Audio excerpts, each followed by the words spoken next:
श्री जी का कृष्ण प्रेम। एक बार श्री कृष्ण अपनी रानियों के साथ गंगा जी में स्नान करने सिद्धाश्रम गए। संयोगवश वहां श्री राधा रानी भी उसी समय अपनी हजारों सखियों के साथ गंगा स्नान करने पहुंची। रुक्मणी जी ने श्री राधा रानी के अद्भुत सौंदर्य के बारे में सुना था। जब उन्हें यह पता चला तो वे राधा रानी से मिलने के लिए उत्सुक होने लगे।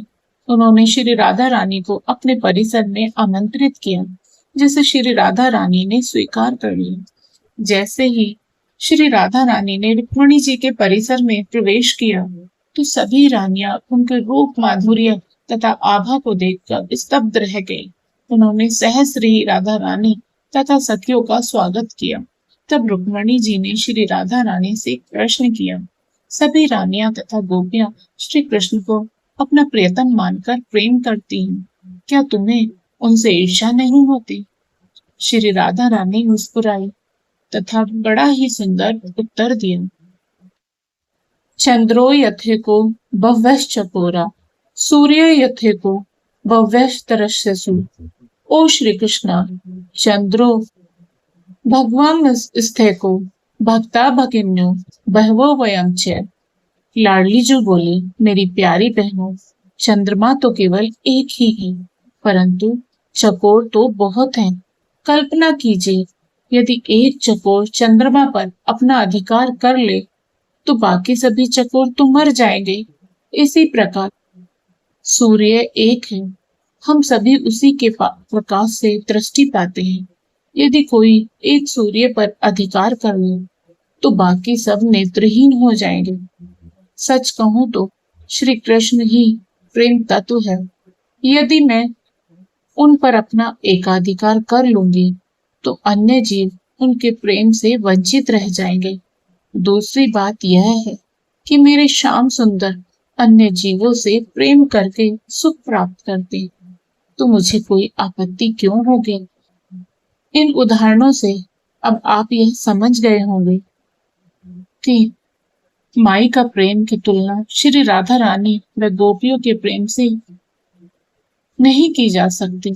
संसार में जीव स्वार्थ से ही प्रेम करता है, अतः हम दिव्य प्रेम को भी उसी पैमाने से नापते हैं। इसलिए हम दोनों प्रेम की तुलना करने की चेष्टा करते हैं। माइक प्रेम का आधार सब सुख है, जबकि राधा रानी के प्रेम में ससुख वासना की गंध भी नहीं होती। माइक प्रेम को काम या राग कहते हैं, जिसका आधार केवल और केवल स्वार्थ है, जबकि दिव्य प्रेम स्वार्थ रहित होता है, जिसमें सिर्फ देना देना ही होता है। दिव्य प्रेम का मुख्य मापदंड यह है कि प्रेम के समाप्त होने का कारण हो तो भी वह समाप्त नहीं हो, तो वह प्रेम है। अपने प्रेमास्पद के सुख में सुखी रहना ही श्री राधा रानी का प्रेम इतना गूढ़ है कि इसकी निस्वार्थता का अनुमान ब्रह्मा शंकर आदि भी नहीं लगा सकते। शंकर जी गोपी बनकर इस प्रेम को प्राप्त करने आए। श्री राधा रानी के प्रेम का अनुमान ब्रह्मा शंकर तक नहीं लगा सकते। हमें दिव्य प्रेम का कोई अनुमान नहीं है, इसलिए हम अपने स्वार्थ सिद्धि के आधार पर हुए राग को ही प्रेम मान लेते हैं। ब्रह्मा जी ने कहा, मैंने 60,000 वर्षों तक तपस्या तपस्या की, गोपियों की चरण धूलि पाने के लिए की, तो भी गोपियों की चरण धूलि प्राप्त नहीं कर सके। गोपियां निष्काम प्रेम का प्रतीक है। जब गोपियों के प्रेम की यह अवस्था है, तो श्री राधा रानी जो प्रेम तत्व का सार है, उनके प्रेम का वर्णन कौन कर सकता है? जब श्री कृष्ण के लिए गोपियों का प्रेम ऐसा है, तो श्री कृष्ण के प्रति श्री राधा रानी के प्रेम का वर्णन करने के लिए कोई शब्द हो ही नहीं सकता है। जय हो मेरे श्यामा श्याम की।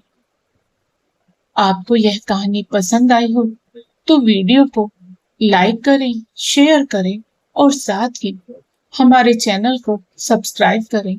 बेल आइकन को प्रेस करके ऑल बटन पर क्लिक करें।